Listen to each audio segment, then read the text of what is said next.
आज हम इस वंदना स्थल पर गोस्वामी तुलसीदास जी की जन्म जयंती मनाने के लिए एकत्र हुए हैं। हमारा देश हमेशा से महापुरुषों का देश रहा है।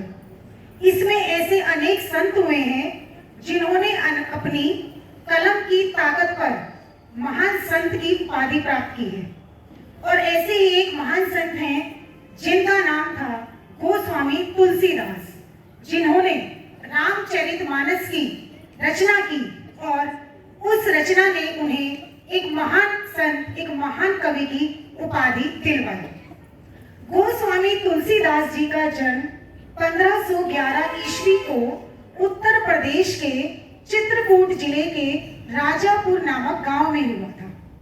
कहीं कहीं पर चित्रकूट का नाम बांध जिले भी आता है। उनके पिताजी का नाम श्री आत्मा राम दुबे और माताजी का नाम तुलसी था।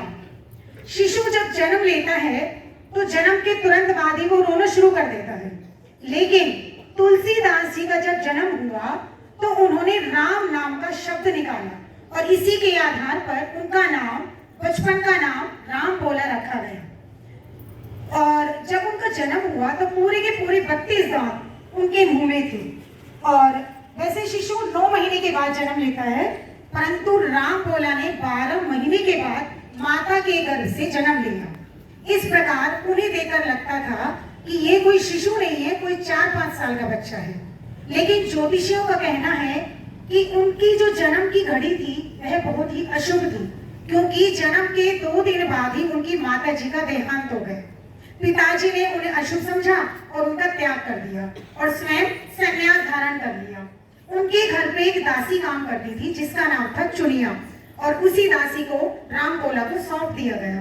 4-5 साल तक उस दासी ने उनका लालन पालन किया, लेकिन बाद में उसका भी देहांत हो गया। ऐसे समय में राम बोला बिल्कुल अनाथ हो गए, इधर उधर घूमने लगे। जिस इंसान के माँ ना हो, जिस बच्चे की माँ ना हो और उसके पिता ने भी उसे त्याग दिया हो, तो समझ सकते हैं, महसूस कर सकते हैं कि उसका जीवन कैसा होगा। ऐसे में रामानंद जी के आदेश पर नरहरिदास बाबा ने उन्हें 6 वर्ष की आयु में गोद ले लिया और अपने आश्रम में उन्हें रहने की आज्ञा दे दी। राम बोला बहुत ही कुशाग्र बुद्धि के थे।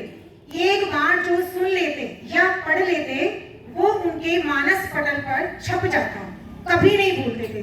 एक बार उन्होंने गायत्री मंत्र का ऐसा स्पष्ट उच्चारण किया कि बड़े बड़े विद्वान सुनकर हैरान हो गए और 16-17 वर्ष तक उन्होंने आश्रम में ही शिक्षा प्राप्त की। राम बोला जो भी कहते दोहों के रूप में कहा करते थे और उनकी ये कला लोगों को बड़ी अच्छी लगती थी। एक बार वे अपने दोहों को सुना रहे थे तो दीनबंधु पाठक वहां पर बैठे हुए थे और वो उनकी इस कला से बहुत प्रभावित हुए और उन्होंने अपनी पुत्री का विवाह अब राम बोला से कर दिया। 29 वर्ष की आयु में राम बोला का विवाह रत्नावली नामक कन्या से यमुना नदी के किनारे पर हुआ।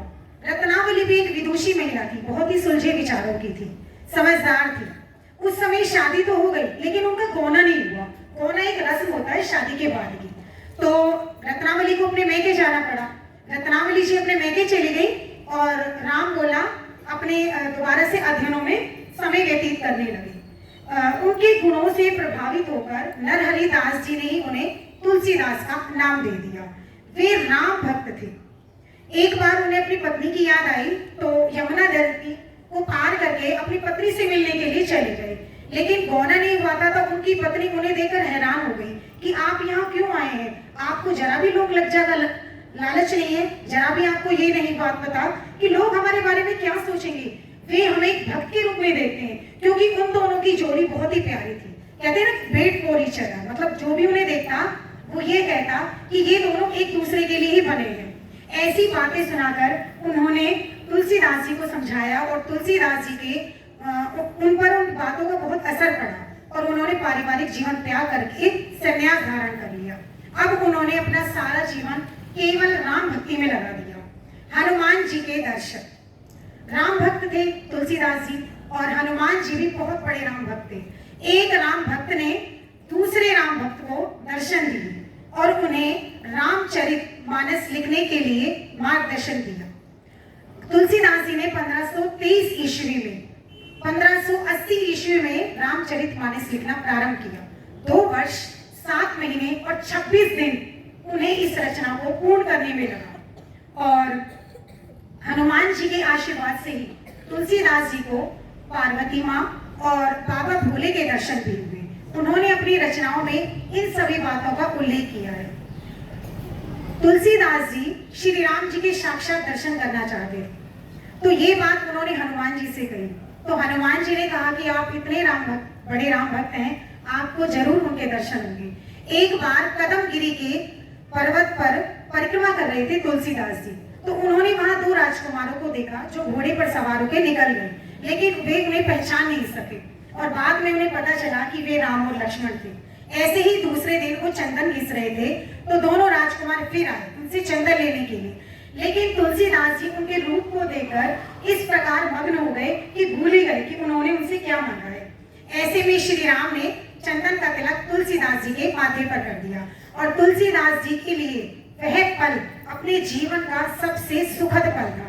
इस बात का उन्होंने अपने दोहे में भी वर्णन किया था। अब तुलसीदास जी को उम्र धीरे धीरे बढ़ने लगी और उन्होंने काशी, वाराणसी, अयोध्या, द्वारिका आदि प्रदेशों की यात्रा की, लेकिन उन्होंने अपना ज्यादा से ज्यादा समय काशी में व्यतीत किया था। अपने जीवन के आखिरी पड़ाव में वे काशी आ गए और वहां पर उन्होंने विनय पत्रिका लिखी। विनय पत्रिका जब उन्होंने पूरी की, उसके बाद एक लंबी बीमारी के पश्चात 80 नामक घाट पर उनकी मृत्यु हो गई। उस समय उनकी आयु 112 वर्ष की। तुलसीदास जी आज हमारे बीच नहीं है, परंतु जो भी महापुरुष जन्म लेता है उसकी मृत्यु निश्चित है। सभी की मृत्यु निश्चित है। जिस जीव ने जन्म लिया है, मृत्यु अंतिम सच्चाई है जीवन की। इसीलिए ये महापुरुष मरकर भी हम सभी के बीच में अमर होते हैं। आज तुलसीदास जी नहीं है, लेकिन रामचरितमानस, हनुमान चालीसा, हनुमान अष्टक, इस प्रकार की उनकी रचित रचनाएं हम सभी के बीच हैं और सर्वश्रेष्ठ है। ऐसी महान आत्मा को हम सभी हृदय से प्रणाम करते हैं। धन्यवाद।